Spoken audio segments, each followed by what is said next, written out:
Assalamualaikum warahmatullahi wabarakatuh. Bermula dari pemerintahan kolonial yang begitu pusing menghadapi perang Aceh yang mengangkat banyak biaya, serta banyaknya korban di kalangan Kenil dalam menghadapi gerilyawan pribumi yang hanya bersenjata parang dan minim senjata api itu, pasukan Belanda menderita kerugian yang teramat sangat parah serta kekurangan pasukan karena banyak yang tewas di medan tempur. Aceh saat itu sulit untuk dikuasai, maka pemerintah kolonial mencari cara mengalahkan para pejuang. Lalu muncullah sebuah gagasan membentuk pasukan khusus yang efektif menghadapi gerilyawan. Pasukan yang beradaptasi dengan gaya perang kaum gerilyawan. Jadilah sebuah pasukan anti-gerilya. Pasukan ini dibentuk pada tanggal 20 April 1890 yang diberi nama Marsose. Pasukan ini dibentuk atas prakarsa dari Muhammad Arif, seorang jaksa kepala di Kutaraja Aceh. Muhammad Arif adalah orang Indonesia yang pro Belanda setelah pendudukan Belanda di Aceh dimulai. Dia memberi nasihat kepada gubernur militer Belanda di Aceh. Pembentukan pasukan ini tidaklah sulit. Tahun 1889, Komandan Tentara Belanda di Aceh sudah menyusun 2 detasmen pengawalan mobil yang memiliki kemampuan anti-gerilya. Konsep pasukan itu lalu dimatangkan lagi hingga menjadi pasukan Marsose yang akhirnya membuktikan diri sebagai pasukan elit karena beberapa tugas berat yang sulit dilakukan Serdadu Kenil biasa berhasil mereka selesaikan. Bagaimana tidak, pasukan ini adalah pasukan pilihan dari berbagai kesatuan Kenil baik pribumi maupun Eropa.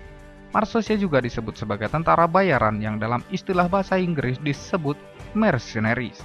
Selain itu, pasukan ini populer dengan sebutan Soldier of Fortune, yang artinya sebuah kesatuan prajurit yang disewa untuk memenangkan peperangan. Dalam kasus ini, Marsose tidak memperdulikan siapa lawannya, baik itu pribumi atau orang asing. Terpenting adalah mereka mengabdi dengan sepenuh hati untuk orang yang membayar mereka. Maka dari itu, Marsose adalah jawaban atas kesulitan Hindia Belanda dalam melumpuhkan perlawanan masyarakat Aceh pada saat itu. Korps ini resmi diterjunkan di Aceh pada tanggal 20 April tahun 1890. Peran Marsose di Aceh mirip dengan infanteri atau pasukan jalan kaki dengan kemampuan kontra gerilya, yang merupakan cara yang paling cocok untuk melawan gerilyawan Aceh. Marsose ditugaskan di Hindia Belanda antara lain dalam pertempuran melawan Sisingamaraja Raja ke-12 di Sumatera Utara yang pada tahun 1907 berhasil mengalahkan dan menewaskan Sisingamaraja ke-12.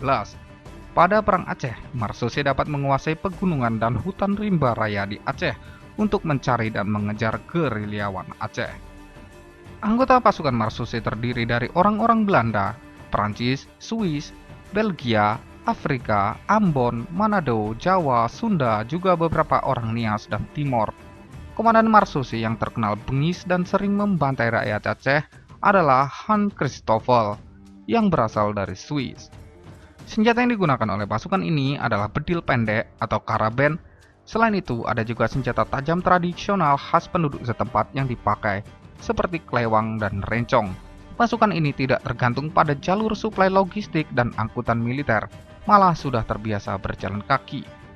Karakter berani yang dimiliki dalam bertempur adalah tidak terlalu mengandalkan senjata api, melainkan senjata tajam tradisional klewang yang diandalkan untuk menghabisi lawan dari jarak dekat. Penggunaan senjata tajam sangat membantu prajurit khusus ini sehingga bisa membunuh lawan tanpa bergaduh dan membuang-buang peluru. Marsose dalam banyak catatan lebih banyak melakukan tugasnya sebagai pasukan kontra gerilya di Aceh dan Tanah Batak. 2 daerah itu sangatlah sulit dikuasai pemerintahan kolonial hingga awal abad ke-20. Marsose dalam jumlah besar dibutuhkan di sana untuk waktu tugas yang lama. Marsose sebenarnya tidak hanya ditugaskan di 2 daerah itu, tapi juga di beberapa tempat seperti di Kepulauan Nusa Tenggara juga Sulawesi. Walau dengan personil yang tidak terlalu banyak, cerita kekejaman pasukan Marsose lebih banyak didengar di Aceh saja dan Tanah Gayo saja. Pasukan ini memiliki serdadu-serdadu yang memiliki keberanian, semangat tempur tinggi, serta mampu melacak keberadaan para pejuang Aceh dan menumpas habis pasukan Aceh beserta masyarakatnya. Tindakan Belanda dengan membentuk pasukan khusus ini berhasil memukul mundur pejuang Aceh, menangkap Panglima Aceh, dan bahkan Tengku Umar Syahid berhasil ditahan pasukan Marsose ini. sementara Panglima Aceh lainnya dibuang ke luar daerah. Melihat prestasi yang sedemikian gemilang, Belanda berpikir bahwa Aceh telah takluk pada Belanda dan para pejuang-pejuangnya dengan sukarela menyerahkan diri. Namun perkiraan mereka saat itu salah. Perlawanan Aceh ternyata semakin membara akibat berbagai macam kekerasan. Masyarakat Aceh menaruh benci yang sangat mendalam. Anak-anak yatim dan janda-janda yang ditinggal suaminya ikut mengangkat senjata melawan keganasan Belanda, walaupun harus berhadapan dengan pasukan Marsose sekalipun. Dengan rasa nekat dan semangat perang sabil, masyarakat Aceh berjanji akan membunuh semua Belanda. Tidak peduli apakah pasukan Belanda dan masyarakat Belanda, semua akan dihabisi. Janji ini bukan isapan jempol belaka. Para pejuang Aceh beserta seluruh komponen masyarakat Aceh mengangkat rencong setinggi-tingginya. Pasukan Belanda dibuat kalang kabut dan menderita kekalahan mental yang sangat berat. Belanda tidak habis pikir, bagaimana dengan hanya bersenjatakan rencong, satu orang Aceh bisa membunuh 8 pasukan Belanda. Dari peristiwa itu timbul sebutan Belanda untuk orang Aceh, yakni Aceh Morden, pembunuhan Aceh, dan Aceh Pungo, Aceh Gila. Perang khas Aceh atau Perang Gila ala masyarakat Aceh ini telah menewaskan beberapa panglima pasukan Marsose dan panglima tinggi Belanda. Berdasarkan catatan sejarah sejak saat itu, Belanda kemudian meninggalkan Aceh sebelum Indonesia merdeka. Walaupun Belanda kembali ke daratan Jawa, namun Belanda tak berani menyentuh Aceh.